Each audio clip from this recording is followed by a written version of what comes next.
Alors, bonjour à tous, je me présente, je suis Justine Gonzalez, je travaille en tant que chef de projet européen à l'IFPRA Normandie et je prends la parole pour vous souhaiter la bienvenue à ce tribunal des métiers de la restauration et vous présenter le contexte. Donc, ce tribunal des métiers est une simulation, une représentation d'un procès contre les métiers de la restauration. Donc, comme dans un vrai procès, ces métiers vont être accusés. Ils seront accusés de ne pas être des métiers attractifs pour différentes raisons. Mais comme dans tout procès, ils seront défendus par des professionnels qui rétabliront la vérité et tenteront de lutter donc contre les préjugés sur ces métiers. Mesdames, Messieurs, la Cour.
Bonjour et bienvenue à tous et à toutes. Je suis la juge Barbuck. Je déclare la séance ouverte et je vais demander au procureur de se présenter. Merci votre honneur. Bonjour, nous sommes maître sucré et maître salé. Nous sommes les procureurs. Merci. Maintenant, je demande aux avocats de se présenter. Merci Madame la juge. Bonjour, nous sommes maître Chipot et maître Lata.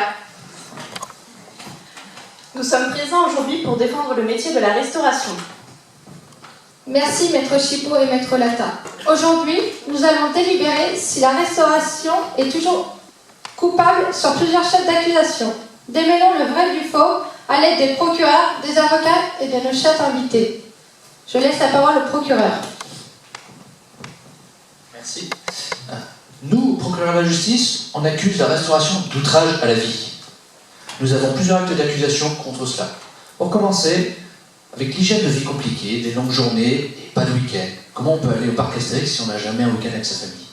Et vous croyez qu'il n'y a pas de restaurant au parc Astérix? Petit 4, discipline militaire, plus non-respect par la clientèle, manquerait plus qu'on avoir. Petit 5, la plupart des employés sont peu qualifiés et débutants, nous voulons de la qualité. Petit 6, entre le stress, la fatigue, les températures élevées, le port de charge lourde, et j'en passe. Nous ne sommes pas des machines. Je donne la parole aux avocats. Mesdames, Messieurs, mes confrères, nous avons entendu les accusations faites concernant la restauration. Il y en a beaucoup, néanmoins, elles sont justifiables et parfois fausses. Nos témoins, ici présents, pourraient récuser vos ridicules accusations et nous démontrer qu'il y a des solutions mises en place pour répondre aux différents besoins de ces salariés. Je donne la parole au procureur. Merci votre honneur. Alors, pour commencer, savez-vous que près de 2 millions de journées sont perdues chaque année liées aux accidents et risques professionnels? Vous rendez-vous compte? C'est quand même beaucoup. Et par accident de travail, il y a en moyenne 60 jours d'arrêt perdus, qui peuvent être principalement liés à 78% aux manutentions manuelles et aux chutes. Objection, votre honneur, les chiffres sont faux. C'est attendu. J'accorde la parole aux avocats. Madame la juge, maître sucré, maître salé, racontent des boutades. Ils ont additionné le pourcentage de l'hôtellerie et de la restauration. On n'additionne pas 2 pourcentages, enfin. Il faut peut-être que nos procureurs refassent une remise à niveau en mathématiques. Objection. Dans ce tribunal, il est question uniquement de la restauration, soit 39%. Très bien. Mesdames, Messieurs, Que pensez-vous de ces accusations et que mettez-vous en place comme équipement pour le personnel? Bon, je pense que l'accusation, si vous pensez que... Je veux dire, on fait un travail d'équipe et l'objectif, c'est pas d'avoir des personnes blessées régulièrement, je veux dire. Donc on fait tout, on met tout en œuvre. Et en plus, comme en ce moment, c'est compliqué de trouver du personnel, ça se sent quand même un peu... Vos accusations me semblent un peu bizarres, un peu d'un autre temps. Je pense que toutes nos entreprises mettent tout en œuvre pour que nos salariés ne soient pas blessés. Alors c'est des choses toutes simples. Hein. Un apprenti qui arrive dans l'entreprise, on lui donne pas une machine dangereuse comme une trancheuse à jambon par exemple. Voilà. Donc ça c'est des évidences, mais c'est des choses qu'on fait assez régulièrement et on met tout en œuvre. On demande, il faut que le personnel ait des chaussures de sécurité, des chaussures adaptées pour ne pas glisser, ne pas tomber.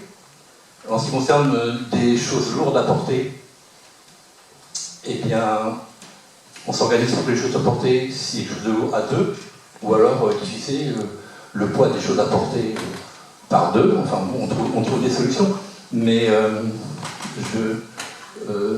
comment dire après ça, il y a aussi des formations, en fait, sur lesquelles que l'on prend, que l'on utilise, où on peut envoyer des salariés, des formations où nos salariés pourront apprendre les postures, gestes et postures au travail, et qui leur permettent de soulever des choses, pas d'un poids énorme, mais d'une manière adéquate, sécurisée, pour qu'ils ne se blessent pas. Voilà. Donc vos accusations sont, je pense, d'un autre temps, de l'époque peut-être germinale, un petit peu, Zola. Voilà. Merci. Alors, on trouve assez évident qu'il n'y a pas toujours d'évolution possible dans les métiers. Parce que tout à l'heure, vous parliez de certaines petites évolutions avec l'effort. Une fois que vous avez un second cuisine, un chef de cuisine, bah, il n'y a plus la place, vous n'allez pas promouvoir 50 chefs dans un restaurant. Qu'est-ce qu'ils font? Ils sont obligés d'aller voir ailleurs. Et s'il n'y a plus de place ailleurs? Voulez-vous la parole, Maître Chipot et Maître Lata, pour défendre ce sujet? Justement, Madame et Monsieur les procureurs, en fonction de vos motivations et compétences, vous pouvez très rapidement passer d'être cuisinier à commis. Après quelques années d'expérience, vous pouvez même finir par devenir chef cuisinier et pourquoi pas acquérir un titre de meilleur artisan de France. Dites-nous, Madame Girousse et Monsieur Cousin, avez-vous évolué dans votre métier et où prévoyez-vous d'évoluer prochainement et comment? Donc oui, j'ai évolué, comme tout le monde, j'ai commencé en bas, hein, j'ai commencé par commis de cuisine, et puis petit à petit j'ai grandi les échelons, certes pas dans la même entreprise, ça, mais bon, notre métier fait qu'on est obligé de changer d'entreprise pour aussi évoluer et grandir dans notre métier pour apprendre de nouvelles choses.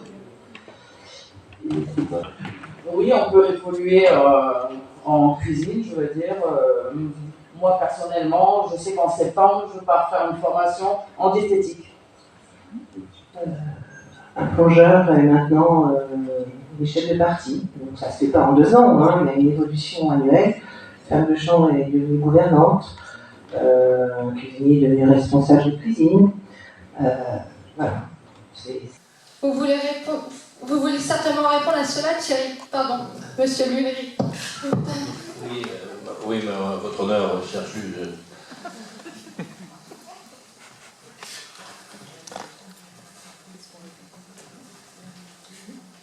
Je pense qu'on a déjà évoqué beaucoup cette question-là sur l'ambiance en cuisine.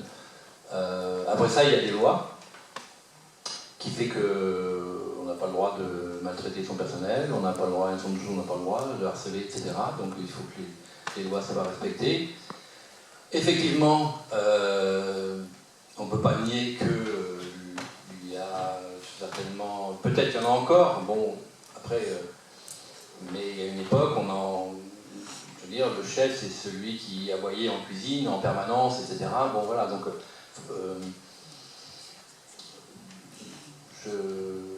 après, si vous êtes confronté à ce type de situation, ce type d'ambiance dans une cuisine, vu la pénurie de personnel, je ne suis pas midi à 14h, allez voir ailleurs, hein, vous allez trouver mieux. Bon, voilà, donc ça c'est réglé, on n'en parle plus. Madame la juge, permettez-moi s'il vous plaît, nous avons quelque chose à rajouter.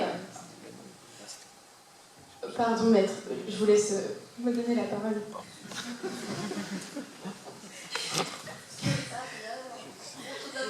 Que pouvez répondre à cela, maître? Merci de me donner la parole. Alors en fait, il est essentiel d'avoir une rigueur à suivre, comme dans tout autre métier. Je vais donner la parole à Madame Girousse et Monsieur Cousin. Comment avez-vous vécu vos expériences en restauration? Et pouvez-vous nous expliquer pourquoi ce métier requiert cet ordre et cette rigueur en cuisine? Ça m'est arrivé juste une seule fois dans un restaurant où j'ai fait un stage, c'est tout.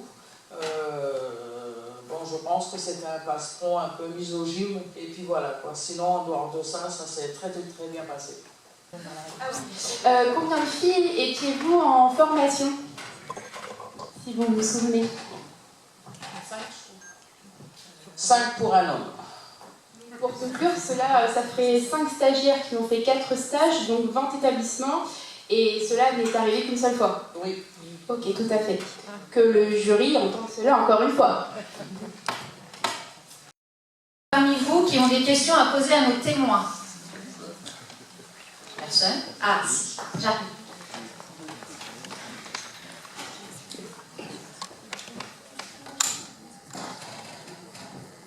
Bonjour, je m'appelle Karine Denis, je travaille pour Cap Emploi, donc j'accompagne des personnes en situation de handicap vers l'emploi.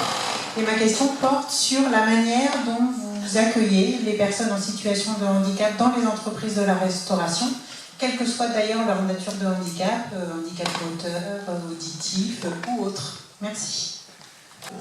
Donc concrètement, je parlais tout à l'heure de l'évolution d'une personne dans l'entreprise qui a démarré comme plongeur et qui est devenue chef de partie.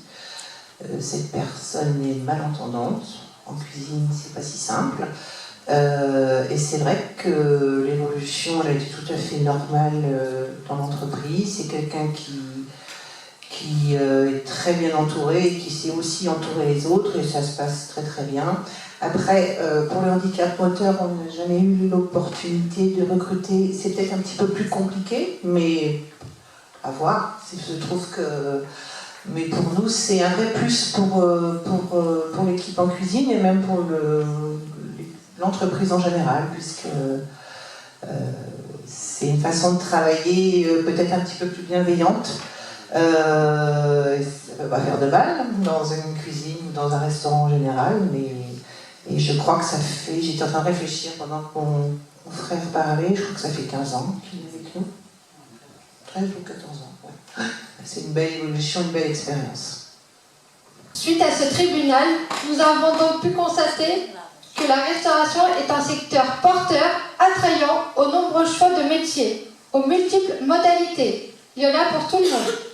Les accusations ne reposaient que sur des préjugés anciens, basés sur des cas particuliers. Nous avons bien vu que cela fait longtemps que les professionnels ont nettement amélioré les conditions de travail et continuent encore de progresser dans le bon sens. Merci beaucoup aux témoins pour leurs propos rassurants. Nous déclarons le secteur de la restauration innocent de toute accusation.